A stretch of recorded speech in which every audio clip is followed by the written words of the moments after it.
buenos días a todas y a todos. Nuevamente soy el padre Nicolás de Jutiapa, Guatemala. En este tiempo de cuarentena, tiempo de meditar un poco la palabra de Dios desde el misterio del tiempo pascual.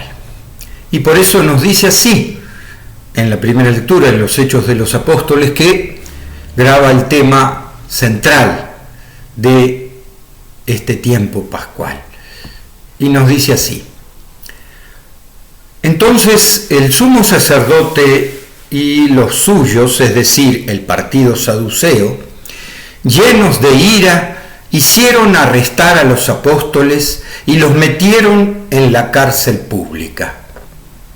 Pero de noche el ángel del Señor les abrió las puertas, los sacó de la prisión y les encargó: vayan al templo y anuncien al pueblo este nuevo modo de vida.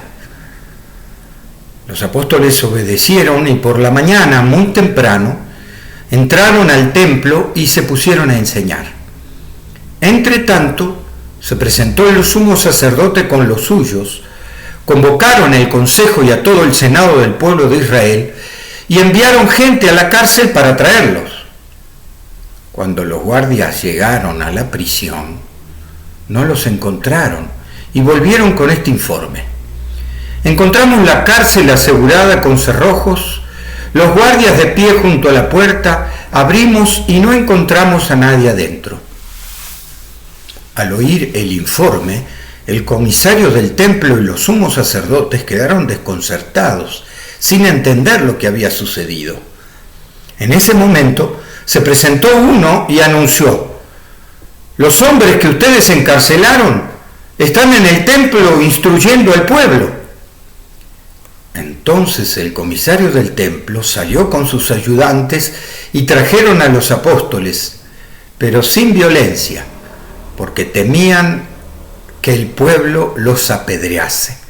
Los condujeron y los presentaron ante el consejo. Esto es palabra de Dios. Gloria a ti, Señor Jesús. ¿Y qué es lo que nos dice como mensaje este texto de los Hechos de los Apóstoles? La escena es muy clara. Es la continuación de la persecución después de la muerte y resurrección de Jesús de los apóstoles que comienzan a misionar y a evangelizar esta buena noticia de la resurrección de Jesús. Y por supuesto esto enciende de ira a las autoridades, tanto que los meten presos. Después está esa imagen, ¿no? Un ángel los libera, quedan todos sorprendidos, pero los llaman igual. Sin embargo, el llamado es: vayan de nuevo y enseñen. Y eso fueron lo que hicieron los apóstoles. Y uno dice, bueno, es un relato coherente con las decisiones, pero si nos acordamos que los apóstoles hacía poco tiempo habían tenido miedo. Cuando fueron a detener a Jesús huyeron todos.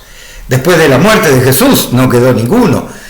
Pedro lo negó, el otro lo traicionó. Sin embargo, ahora dice que los apóstoles, o sea, Pedro y otros, los empezaron a perseguir y los metieron en la cárcel. Y sin embargo, al salir de la cárcel, huir, de escaparse, resulta que vuelven a anunciar. Me está mostrando que estos apóstoles tenían una clara convicción. ¿Qué había pasado con ellos? Si antes tuvieron miedo, tenían el Espíritu de Jesús resucitado. O sea, miraron la trascendencia. No solo su vida, no solo, sino una clara convicción de lo que tenían que hacer. ¿Y qué es una clara convicción? Es bueno detenerse un poco en qué es tener una convicción. Un hombre con convicción es el que dice: sé lo que hago, sé por qué lo hago y asumo las consecuencias. Eso es tener convicción. Claro que hay convicciones y convicciones, porque, por ejemplo, un deportista tiene una clara convicción, quiere jugar, entonces para eso se entrena, se esfuerza, sé lo que hago, sé por qué lo hago y asumo las consecuencias del sacrificio por esa convicción. Pero eso es un juego, por eso hay convicciones y convicciones. Porque tener la convicción hoy, en esta pandemia, de ser médico, de ser enfermero, de ser sepulturero o tantas cosas, hay que tener una clara convicción. O sea, sé lo que hago, por qué lo hago y asumir las consecuencias que pueden ser, justamente. Esto no es un juego. Asumir las consecuencias de vida o de muerte. Entonces, depende del tipo de convicción que tengamos, será los valores que hemos encarado en esa convicción. Es bueno en este tiempo de cuarentena que nos hace pensar y nos hace reflexionar. A ver, ¿cuáles son nuestras convicciones? Porque depende de esas convicciones claras en los que vamos a poner en el corazón. Cuando termine la cuarentena, la vida va a seguir, de los que sigan. Pero, ¿qué convicciones vamos a tener? ¿Qué valores vamos a tener? Porque, insisto, probablemente, y tenemos esa certeza, de que en momentos difíciles se ven las convicciones profundas de vida, y las convicciones que son juegos, diversiones o lo que sea, pero las convicciones que no son juegos y que te cuestan la vida, pero que son esas las que te mantienen vivo, como los apóstoles, o que te cuesta la vida, como acá atrás tengo a Monseñor Romero. ¿Cuántas veces lo amenazaron? ¿Cuántas veces lo dijeron? Y él ya sabía que iba a suceder. Y como Monseñor Romero, yo diría tantos mártires, tantos. ¿Y por qué siguieron? ¿Por qué siguió Monseñor Romero? Porque tenía una clara convicción en Jesús. No le importaba ni siquiera morir, le importaba la verdad, le importaba la justicia. Y eso le costó la vida. O sea, ahora resucitado, vive para siempre. ¡Qué convicción! Y yo creo que Jesús resucitado nos invita a esta convicción, una convicción de vida. ¿Cómo cambiar este mundo?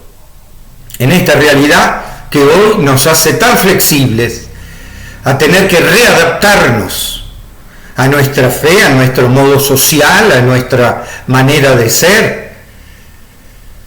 Vamos a pedir a Jesús y a la Virgen que entonces este tiempo sea tiempo de crecimiento, de maduración en nuestras convicciones, para que sirvamos a los demás profundamente y entonces comencemos a hacer este mundo nuevo.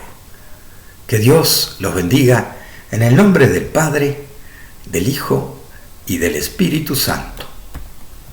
Amén.